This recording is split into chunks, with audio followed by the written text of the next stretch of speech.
Krishna Mayapur Nitai Gour kitchen থেকে সবাইকে স্বাগতম। আপনাদের সাথে আছে আমি জয়প্র সুবিধি আসি। আজকে আবার চলে এসেছি আপনাদের সাথে আরেকটা নতুন ভিডিও নিয়ে। আজকে আমি বানাবো ডাল, টক ডাল, কিন্তু ডাল ছাড়া টক ডাল।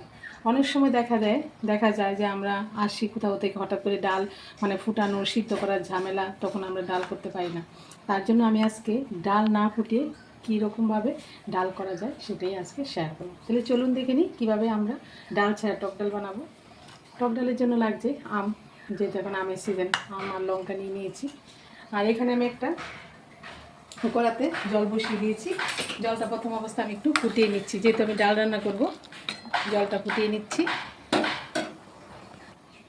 এখন ডালের পরিবর্তে আমি কি দিচ্ছি, এখানে আমি একটু আলু সিদ্ধ করে নিয়েছি। দেখুন, আলুটা দিয়ে দিচ্ছি। আমরা অনেক সময় দেখা যায় ঘরে ডাল থাকে না, বাচ্চারা একটু ডালের জন্য বায়না করে, তখন আমরা এই অবস্থায় খুব চটপট করে এই ঘরে থাকা উপকরণ দিয়ে ওদেরকে আমরা ডাল করে দিতে পারি।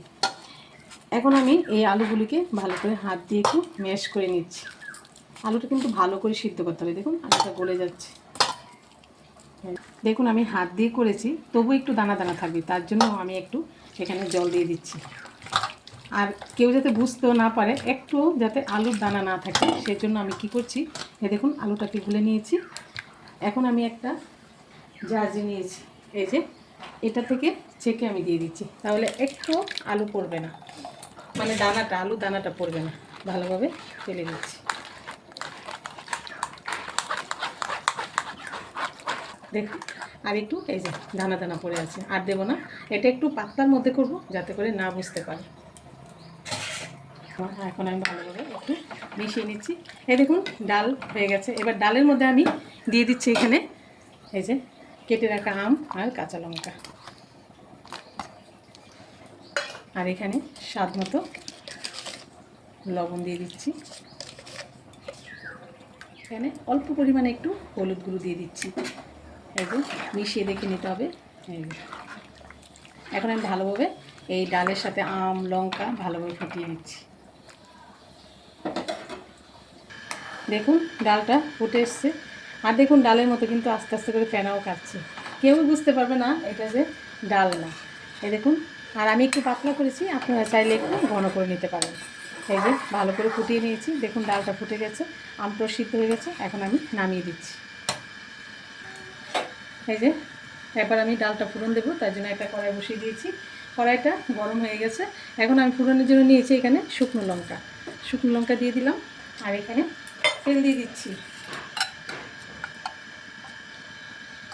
আমি এখানে 2 চামচ তেল দিয়ে দিলাম। এই দেখুন শুকনো লঙ্কাটা ভাজা হয়ে যাচ্ছে। আর শুকনো লঙ্কাটা ভালো করে ভেজে দিলে না, খুব সুন্দর ডালের মধ্যে একটা সেন্ট আসে। তার জন্য আমি লঙ্কাটাকে ভালোভাবে একটু ভেজে নিচ্ছি। আর এখানে ফোড়নের জন্য নিচ্ছি এখানে সর্ষে নিয়েছি। এই যে সর্ষেটা আমি দিয়ে দিচ্ছি। আর এখানে অল্প একটু কালো জিরে, যেহেতু টক ডাল আমি কালো জিরে আর সর্ষে দিয়ে ফোড়ন দিচ্ছি। ফোড়নটা ভালোভাবে ভাজা করে নিতে হবে।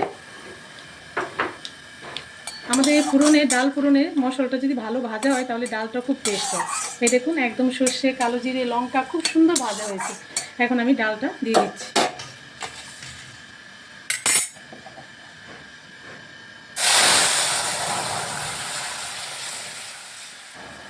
দেখুন এই যে আমি ডালটা একটু নেড়ে চেড়ে দিচ্ছি।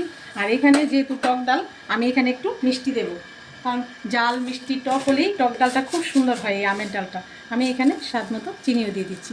মিষ্টিটা আপনারা কম বেশি করে নিতে পারেন, যে যেরকম পছন্দ করেন। আর এটাকে আপনারা ঘনও করে নিতে পারেন, কিন্তু যেহেতু আমরা একটু পাতলা পছন্দ করি, এই জন্য আমি পাতলাই রেখেছি ডালটা।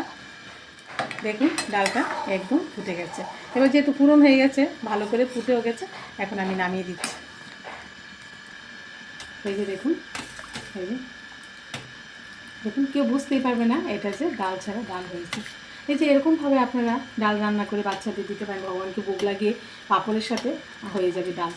আর এরকমভাবে আপনারা করবেন। আর এরকমভাবে কারা করেন আমাকে একটু কমেন্ট করে অবশ্যই জানাবেন। আর সবাই ভালো থাকবেন, সুস্থ থাকবেন। আবার দেখা হচ্ছে পরের ভিডিওতে। হরে কৃষ্ণ।